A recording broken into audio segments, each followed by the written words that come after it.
Welcome to the Deep Dive. Today, we're digging into the life of, well, a name that pretty much was airships for a long time, Ferdinand von Zeppelin. That's him. Born 1838, died 1917. A German general who turned inventor and founded Luftschiffbau Zeppelin.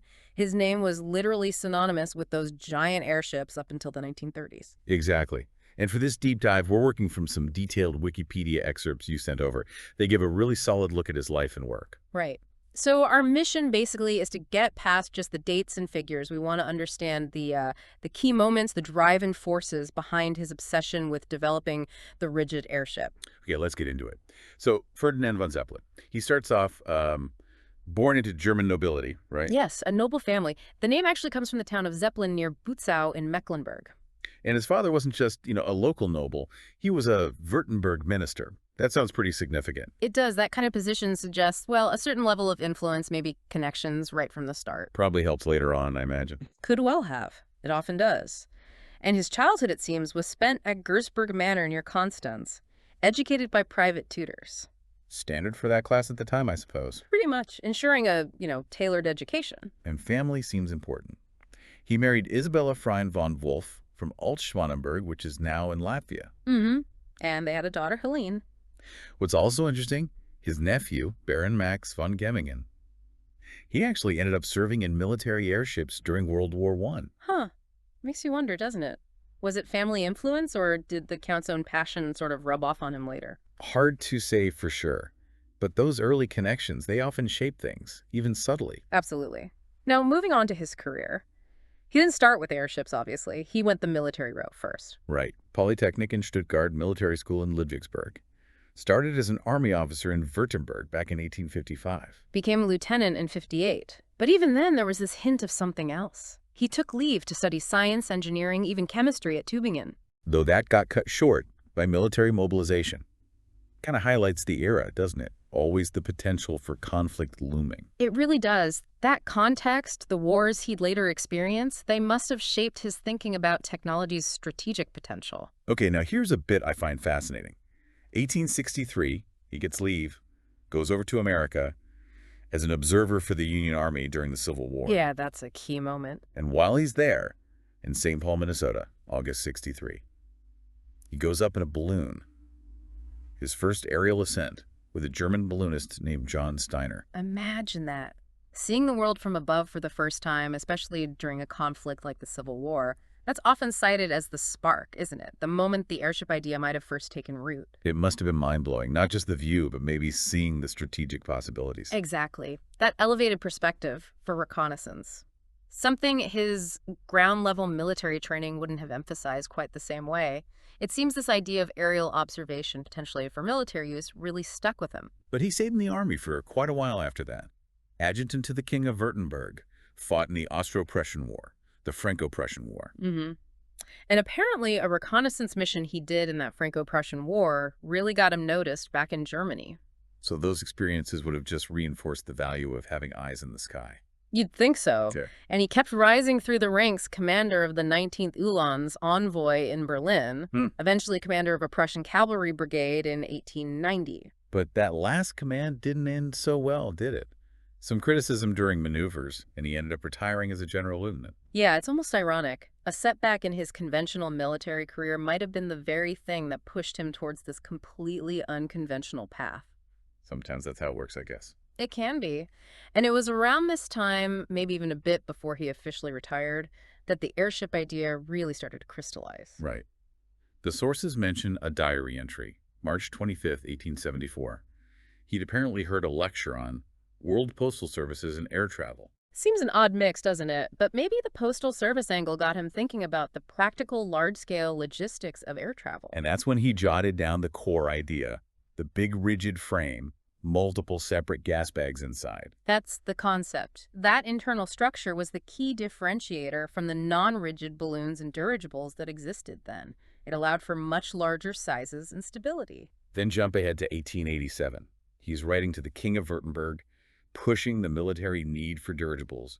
He'd seen the French airship La France having success. Yeah, he saw the potential, maybe felt Germany was falling behind. He was already lobbying, trying to get the state interested and invested. He knew it would take serious backing. So he retires from the army in 1891, aged 52, and just throws himself into it completely. Pretty much. Dedicates himself full-time. He hires an engineer, Theodore Gross, to start testing materials, looking at engines. Taking a methodical approach then, not just sketching dreams. Definitely. Testing alloys, figuring out power-to-weight ratios, the practical engineering stuff. He was confident enough to announce his building plans publicly that same year, June 1891. But it wasn't smooth sailing. No, definitely not. He apparently got a bit discouraged early on when he realized just how much air resistance would be a factor. Underestimated it initially. A common problem in early aerodynamics, I suppose. Very common. But he pushed past it. Engine development was a huge hurdle too, finding something light enough but powerful enough, and his relationship with Gross, the first engineer, eventually soured. The classic technical and interpersonal challenges of innovation. Happens all the time. But through this period, he's refining the design. That rigid aluminum frame, the fabric outer shell, those separate gas cells inside for safety and structure, building it in sections. Modular construction, basically. Right, and having the controls and the gondola rigidly attached to that frame, not just hanging off a bag. It was a whole system. And there was that patent in 1895 for Theodore Kober's idea, the airship train. 3 rigid sections linked together. Yeah, an interesting concept. It shows they were thinking really hard about structure, flexibility, aerodynamics for these massive things, even calculating lengths and gas volumes for each section. While it didn't become the final design, it shows the kind of detailed thinking going on. Okay, so he has the ideas, the refined designs, but he needs money. Serious money. Always the challenge. The breakthrough seems to have come in early 1896. He presented his ideas to the Association of German Engineers, the VDI. And they liked it. They were impressed enough to launch a public appeal for funding. Getting that kind of endorsement from a major engineering body must have been huge for his credibility. That makes sense. Led to getting Carl Berg involved, the aluminum guy. Exactly.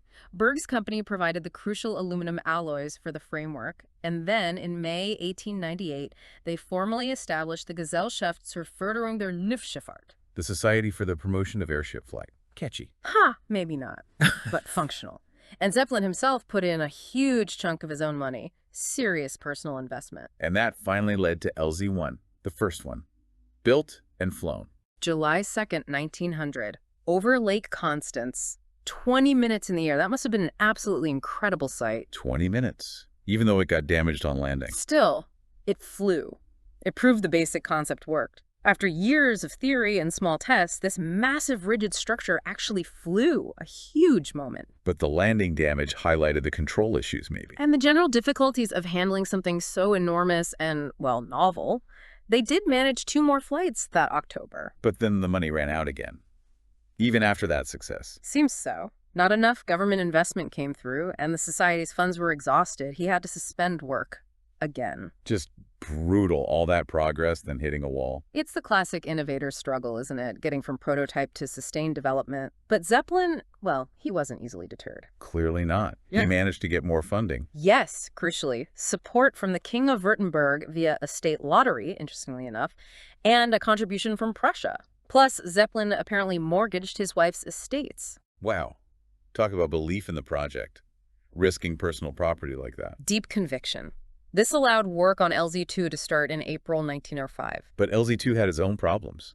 Damaged before it even flew properly. Yeah, ground handling incident in November 1905. Then its only flight, January 1906.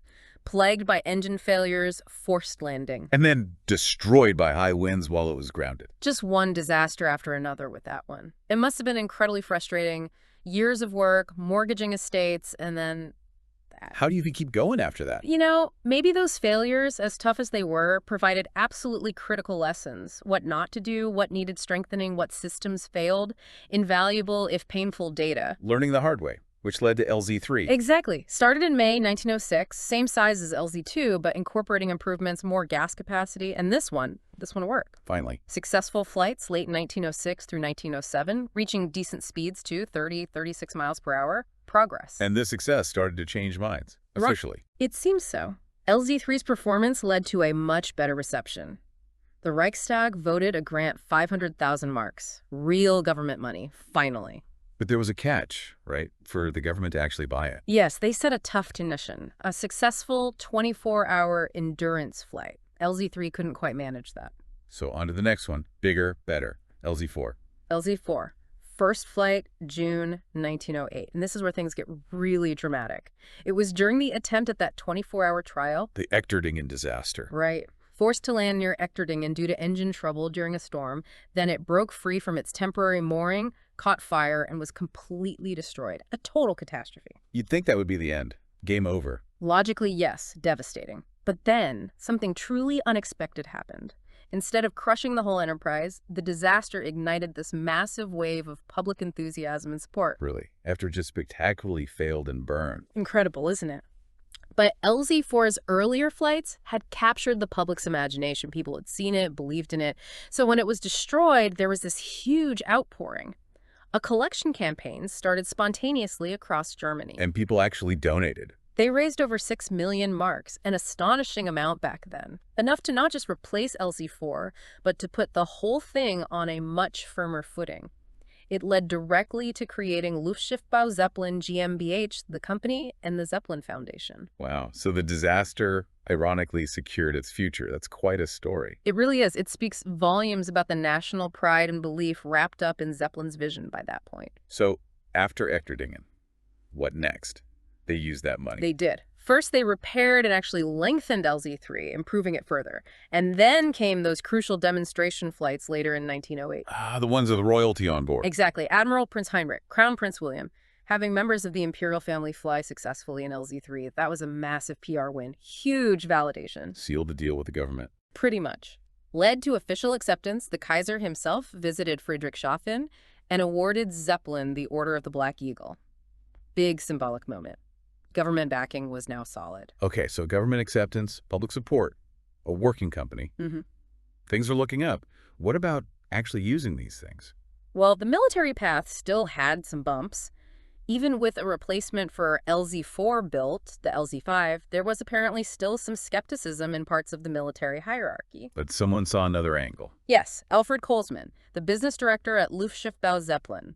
He had the vision to start a passenger-carrying airline, DLAG, the German airship travel company. The world's first airline, basically, using Zeppelins. Effectively, yes. And before World War I, their safety record was incredible, something like 37,000 passengers, over 1,600 flights, 0 injuries. That's amazing. Really proved the potential for civilian travel. It absolutely did. It popularized air travel, made it seem viable, even routine for the public. Of course, then came the war. Right. And the focus shifted dramatically. Imperial Germany started using Zeppelins as long-range bombers. A very different and controversial application. Indeed.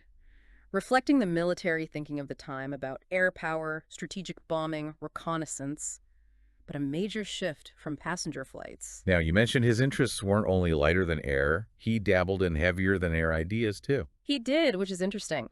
The sources note some early, unrealized plans for a paddle wheel aeroplane way back in 1899. A paddle wheel plane. Huh. Yeah, sounds odd now. But later, he financially backed Flugzeugbau Friedrichshafen, which built conventional aircraft. He also commissioned Claude Dornier, a big name in aviation, to design flying boats. And he founded another company that built giant bombers. Versuchsbau Gotha Ost, yes. They produced the huge Zeppelin-Staaken RVI bombers used in the war.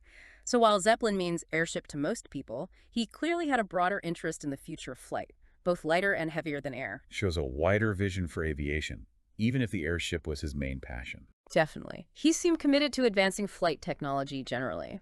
Just quickly touching on family again, some interesting international connections there too. Count Everhard von Zeppelin married an American-Canadian heiress. Apparently so.